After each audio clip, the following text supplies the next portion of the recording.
Alléluia, gloire au Seigneur. Nous sommes dans la joie de nous retrouver encore dans cette étude de la parole de Dieu. C'est toujours été une joie pour moi d'étudier la parole de Dieu et de la découvrir dans sa profondeur. Une des choses que je voudrais dire dans cette petite étude, c'est nous voulons faire plus des études des textes les plus connus, les plus populaires, ceux dont on parle souvent, et peut-être prendre un ou deux mots ou une orientation qu'il y a dans ces textes.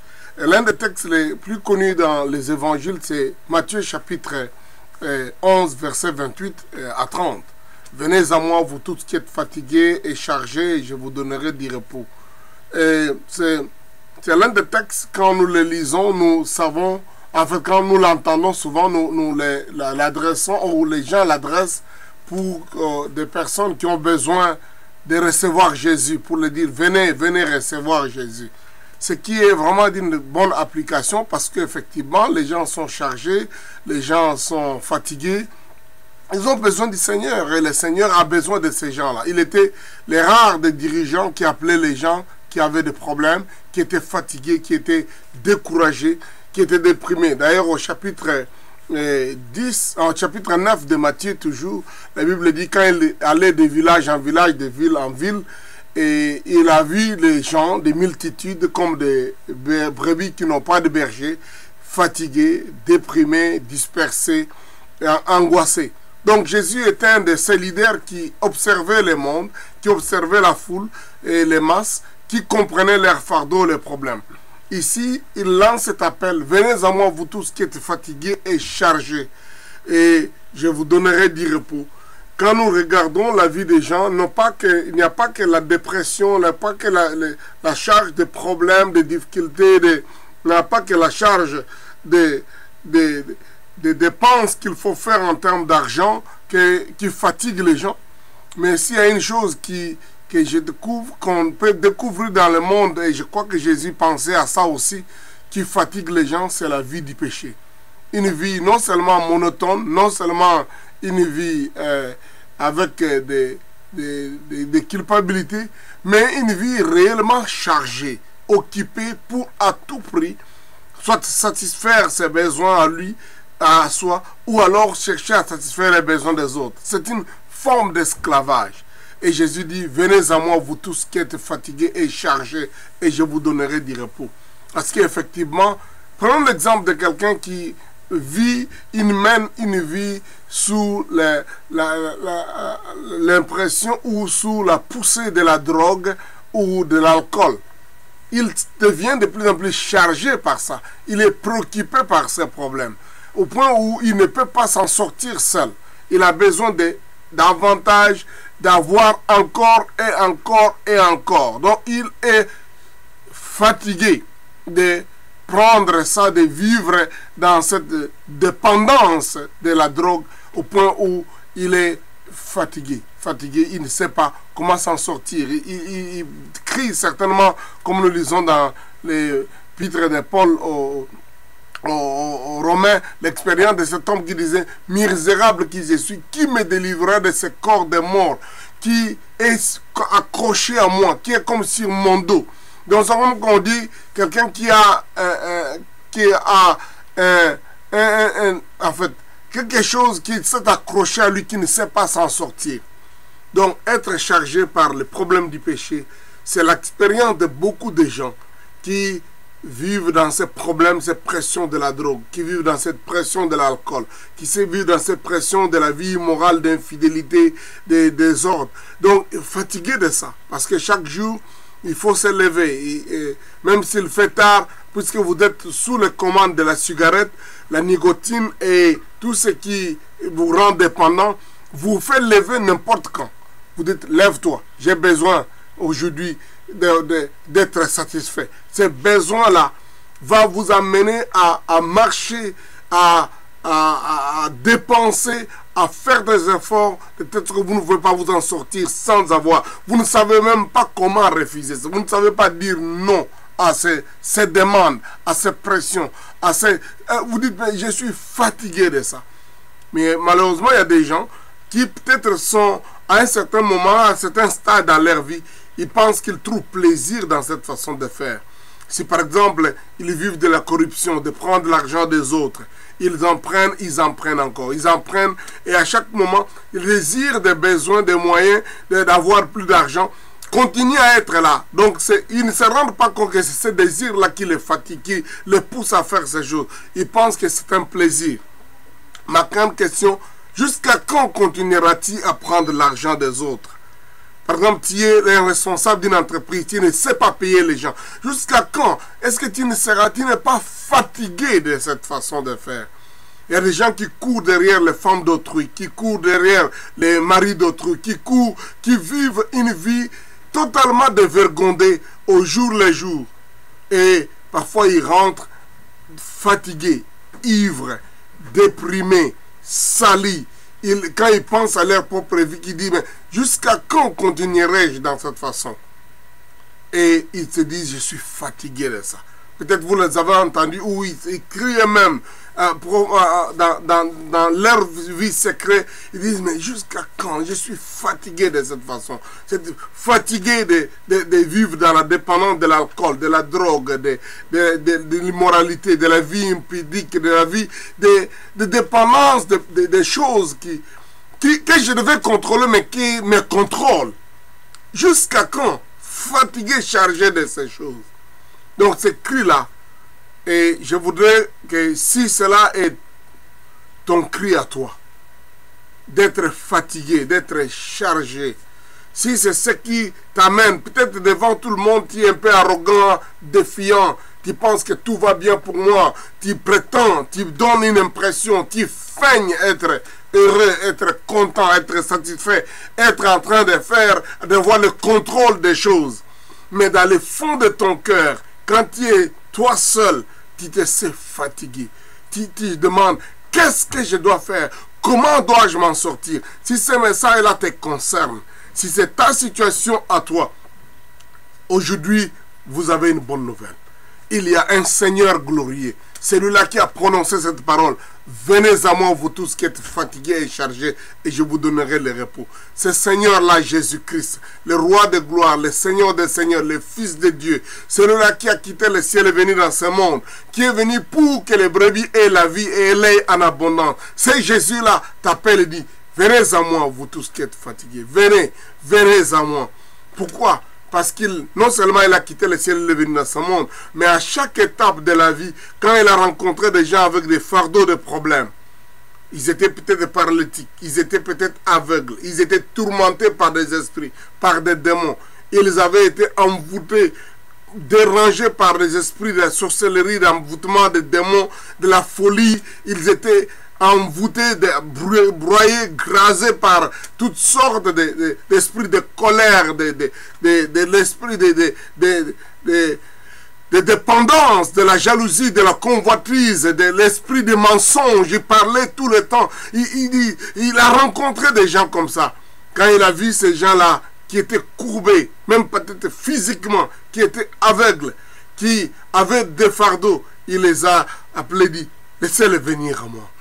Il a même appelé les petits-enfants. Il dit, venez, venez. Donc, de son vivant, il est allé pour décharger des gens qui avaient ces fardeaux. Et il est allé à la mort de la croix où il a pris les fardeaux réels de nos péchés. Les fardeaux de ces coups que le diable tape, frappe les gens. Parce que, au fait, quand vous vivez dans la dépendance de la drogue, de la prostitution, dans la dépendance d'une vie d'esclave sexuel, de cette dépendance de l'alcool, des mensonges, de dépendance d'une vie faisant semblant. Quand vous vivez dans cette chose-là, au fait, c'est le diable qui vous donne un coup de massue, qui vous attaque tous les jours. Et Jésus a pris ses fardeaux sur lui. Il a porté cette douleur, il a porté cette difficulté, il a porté vos incapacités, il a porté cette difficulté que vous avez de sortir de votre situation à la croix. La Bible dit, il fut cloué à la croix. La Bible dit en même temps, il fut brisé, détruit, humilié, il a souffert à notre place. Ce sont nos transgressions, nos péchés, nos iniquités qu'il a portées sur lui, sur son corps. Et la Bible dit, il est mort et il est ressuscité, il est vivant. Et celui-là, il vous parle encore au travers de ces messages. Venez à moi, vous tous qui êtes fatigués et chargés, et je vous donnerai du repos. Il est capable de donner le repos de la vie de tous les jours ici. Vous serez délivrés de la force des péchés, des choses, des puissances des ténèbres, des puissances du mal qui vous poussent à faire le mal, à vous prostituer, à aller envoûter les autres, à déranger les autres. Ces choses qui ne vous laissent pas dormir calmement. Ces fardeaux de soucis, des problèmes qu'il y avait dans votre cœur. Jésus est capable et il veut vous délivrer aujourd'hui. Et si vous venez à lui en disant, Seigneur, je suis fatigué, je m'abandonne à toi. Délivre-moi, libère-moi de ces choses. Je ne veux plus continuer à porter ces choses. Je ne veux plus de ces choses dans ma vie. Si vous dites ça au Seigneur, il prendra ça. Il a dit, suivez mes instructions et je prendrai votre fardeau. Et la Bible dit, déchargez-vous sur lui de tous vos soucis. Et donc, il vous délivrera, il vous sauvera. C'est son désir de vous sauver, de vous délivrer. Maintenant, c'est le moment en question. Vous pouvez dire au Seigneur, j'accepte Seigneur, prends-moi comme je suis. Je t'accepte comme mon sauveur et Seigneur personnel. Délivre-moi, sauve-moi. Il a donné sa vie pour ça. Il est mort à la croix. La Bible dit, son sang a coulé à la croix pour porter nos douleurs, nos souffrances, mais aussi pour effacer nos péchés.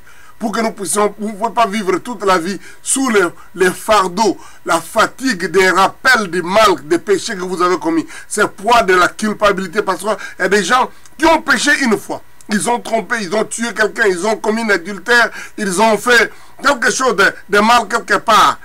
Et une fois, mais le poids est resté, ce sentiment d'être poursuivi, d'être hanté par ces mal qu'on avait commis une fois. Ce n'est pas les bonnes choses que vous allez faire qui vont enlever ça. Ce n'est pas le fait de vouloir vous distraire ou noyer les péchés ou les problèmes là dans l'alcool, dans la drogue, en changeant de lieu. Vous savez vous-même que ces fardeaux-là vous poursuivent. Il n'y a qu'en Jésus-Christ que vous voir ces fardeaux, ces choses qui vous fatiguent, qui vous poursuivent, qui vous hantent. Donc, et vous quittez. Mais peut-être aussi, ce n'est pas parce que vous avez fait le mal, mais parce qu'effectivement, il y a un démon, il y a des démons, il y a des puissances, il y a des sorciers, il y a des forces du mal qui vous poursuivent partout. Vous avez quitté un lieu pour aller à un autre, tentant de fuir ces choses. Le monde de l'esprit, c'est un monde où les gens sont comme dans un vase communicant. Partout où vous allez, ils peuvent vous atteindre, vous joindre. Et ils vous hantent. Il y a toujours cette présence, cette force du mal. Christ seul est capable non seulement de vous protéger, de vous sortir de ces choses-là, mais aussi vous donner une autorité, un pouvoir de repousser ces choses et de dire vous n'avez pas de droit, vous n'avez aucun pouvoir sur ma vie. Donc cette réalité, vous pouvez la vivre, d'être libre, déchargé, d'être donc déchargé de ces choses qui vous fatiguent. Au lieu de continuer à courir, tenter de fuir, il est temps maintenant que vous pouvez venir au Seigneur. Je ne veux plus continuer à fuir mes tentations, mes épreuves. Je ne veux pas continuer à fuir ces agressions, ces oppressions, cette dépression. Mais je voudrais être protégé par toi. Donc, je viens à toi, Seigneur. Si vous le dites, il va vous prendre, vous accepter, vous donner de la place dans son cœur et surtout vous garantir une place pour l'éternité. Le temps de la délivrance de votre libération, c'est maintenant. Il dit, au temps favorable, je t'ai secouru. Voici maintenant le temps favorable. Voici maintenant le temps. Aujourd'hui, si vous entendez sa voix, n'endurcissez pas votre cœur. Si vous avez compris ça et vous acceptez cette demande, cet appel, ce cri, cet appel de Christ, venez à moi, venez, venez, venez. Et que vous dites, oui Seigneur, il vous pardonne maintenant. C'est maintenant le temps pour vous d'être libéré. Vous voulez venir au Seigneur parce que lui, il est prêt à vous accueillir. Mais vous allez venir en lui disant, en lui parlant. Il entend, il écoute encore aujourd'hui. Exactement comme il écoutait les Pierre, les Jean, les André, tous ces gens qui étaient à côté de lui, qui lui disaient ce qu'ils souffraient, ce qu'ils expérimentaient. Comme il écoutait cette dame-là qui est venue, qui a perdu son enfant, et comme cette dame-là qui avait aussi son enfant, qui avait des démons. Comme il a écouté l'aveugle Bartimée qui a crié, Seigneur, aie pitié de moi. Il est prêt à vous écouter maintenant. Vous pouvez dire à Jésus, Seigneur, aie pitié de moi, écoute-moi. Et il va vous écouter. Et dites-lui, un peu comme autour de les mots que je prononce dans la prière. Seigneur Jésus, je suis fatigué de ma vie. Fatigué de tous les problèmes, du péché, du mal, de la culpabilité, de tous les souvenirs, de mauvais souvenirs. Fatigué de courir et tenter de fuir ces envoûtements, ces oppressions, cette dépression, de fuir la hantise des mauvais passés, des problèmes dans lesquels j'ai grandi ou que je me suis trempé, ou des gens qui m'en veulent dans le monde des ténèbres que je ne peux pas esquiver de moi-même. Seigneur, je suis fatigué de ces choses. Chargé, je viens auprès de toi déposer ça au bas de ta croix. Accepte-moi. Transforme-moi. Libère-moi, Seigneur. Et prends maintenant la place. Entre dans ma vie. Sauve-moi. Conduis-moi. Fais de moi la personne que tu veux que je sois. Et je te suivrai pour le reste de ma vie. Merci, Seigneur Jésus. Oui, je voudrais que tu croies, que tu acceptes, que puisque tu as fait ces cris-là, que puisque tu as dit au Seigneur, mais voici, Seigneur, prends-moi. Puisque tu as dit, Seigneur, pardonne-moi pour mes péchés. Puisque tu as dit à Jésus, oh Dieu, sauve-moi, libère-moi de ces choses qui me fatiguent. Puisque tu as dit au Seigneur, entre dans ma vie, prends le contrôle de ma vie. Puisque tu as dit à Jésus, je crois que tu es mort et ressuscité pour moi. Puisque tu as dit à Jésus, maintenant, donne-moi la vie éternelle. Je voudrais te garantir que tu as toutes ces choses, et même plus, de plus grandes, celles que tu ne pouvais même pas t'imaginer. Cette joie, cette paix profonde, cette nouvelle naissance, cette nouvelle nature, cette nouvelle façon d'être. Cette façon d'être, non seulement léger, mais être équilibré, va commencer dans ta vie désormais. Nous voulons remercier le Seigneur avec toi. C'est un acte de foi que de dire merci Seigneur, je suis libre, je suis affranchi, je suis libéré. Je ne suis plus sous l'esclavage de la drogue, de la prostitution. Je ne suis plus esclave de ces choses qui m'ont mené à ne pas dormir. L'esclave de la cigarette, l'esclave de mauvaises pensées, l'esclave de mauvaises attaques. Je ne suis plus esclave. C'est ça la foi. Dites-lui merci de tout votre cœur. Oui, Seigneur, merci. Je voudrais te dire merci aussi pour mon frère, pour ma soeur, pour cette personne aujourd'hui encore à qui tu accordes la liberté. Il était fatigué et voici maintenant, tu lui donnes une vie. Une possibilité de recommencer la vie sur de nouvelles bases.